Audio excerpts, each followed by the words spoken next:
Another lockdown, just what we needed, wasn't it? We've been bombarded, haven't we, with thoughts that have the potential to create mayhem. The constant speculation, the rumours, and finally the orders for a second lockdown bring this sense of inevitable heaviness, frustration, and disappointment. This time around, there is this metaphorical heavy cloud over our heads, as well as real storm clouds with bucket loads of rain, especially in Donegal. There's enough negativity out there to sink the Titanic before it found an iceberg. Can I ask you a question? Would regulating our thought lives change anything for us? If we regurgitate the same negative or unhelpful thoughts over and over like a cow chewing the cud, how will that affect us? What if there is this battle going on, raging for our hearts and our minds? You might be surprised to know that the scriptures have some very practical help for minding our mental health.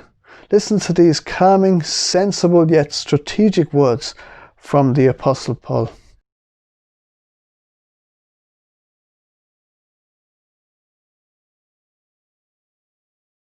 Finally, brothers, whatever is true, whatever is noble, whatever is right, whatever is pure, whatever is lovely, whatever is admirable, if anything is excellent or praiseworthy, think about such things.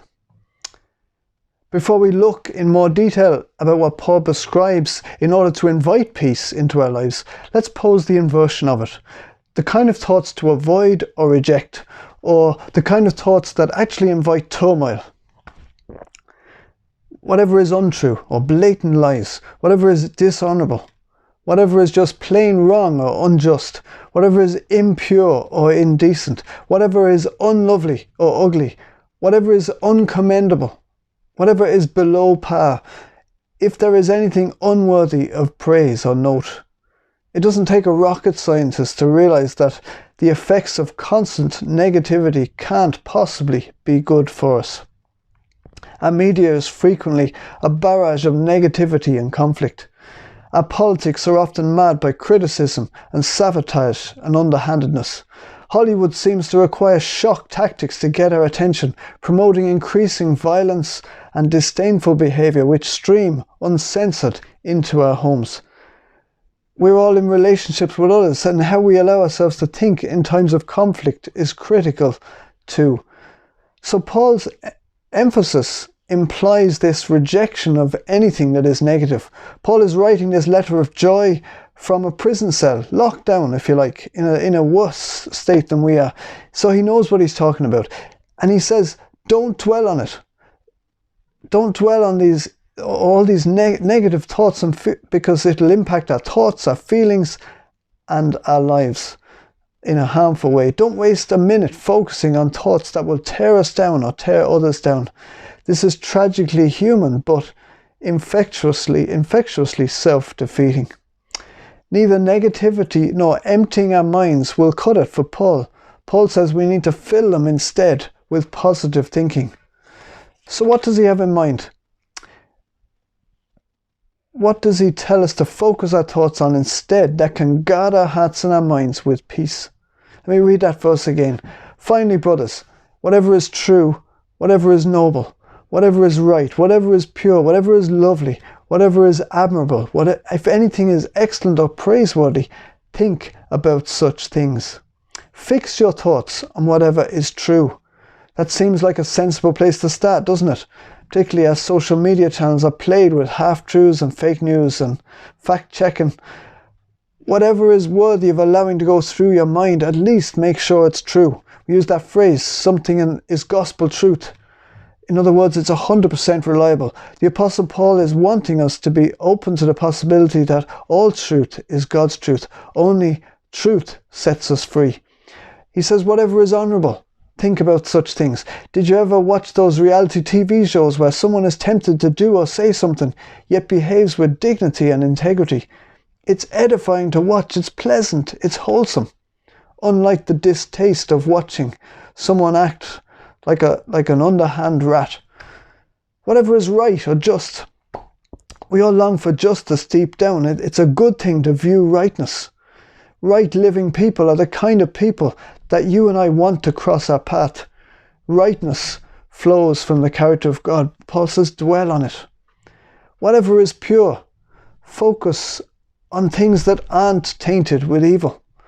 Contrary to Hollywood, a purity in a person's marriage is a possession to be cherished. It lays the platform for deep relationship and trust. This makes living easy, beautiful and special.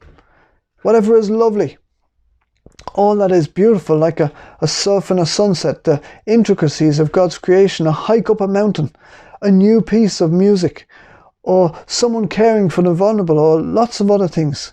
Think about things and pursue things that are lovely. Whatever is commendable. It's so easy to notice the shortfalls of each other. Instead, let's search for what is commendable. Look for heroic conduct, for behavior that is spoken of highly. And finally, whatever is excellent or worthy of praise.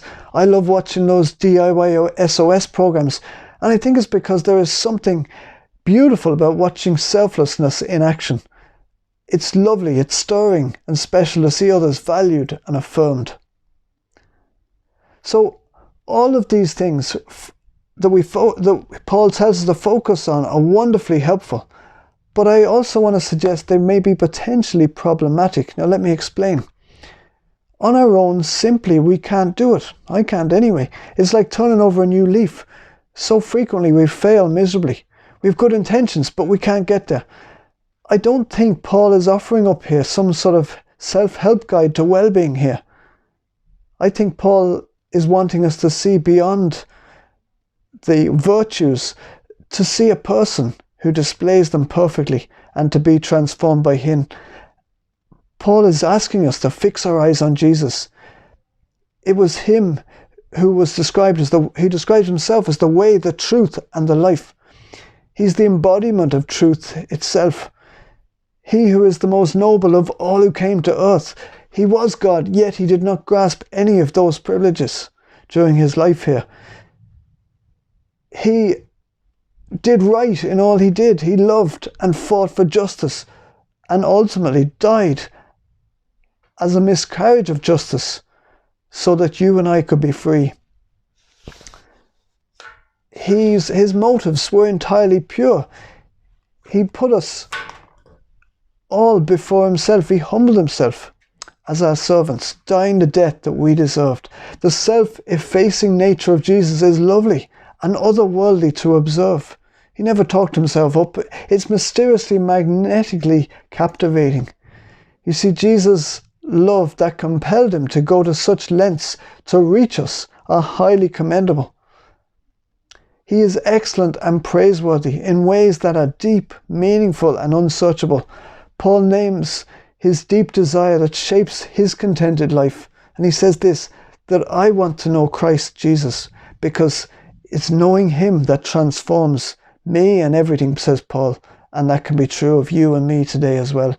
If you and I want to know the peace of God in our lives, if we want thoughts that invite peace, a calmness in the mayhem, light in the dark clouds of gloom, stillness in the face of anxiety attacks, I believe we need to enlist the help of God to regulate our thinking. Dwelling on these whatevers will fortify our minds. Think continually on these things, allowing God to renew our minds, taking on the mind of Christ. In Romans, Paul talks about surrender, and at the end of that verse he says that as we surrender to him as a living sacrifice, he says, do not conform to the pattern of this world, but be transformed by the renewing of your mind. It's only in humility when we surrender to Christ that we give him permission to renew our minds. With his power, he can take captive every thought. Fixing our eyes on Jesus is the remedy for all negativity, and it's the ultimate tonic for wholeness. I'm your host, Matt Tuttleby, with Bundoran Bible Reflections. Have a good day.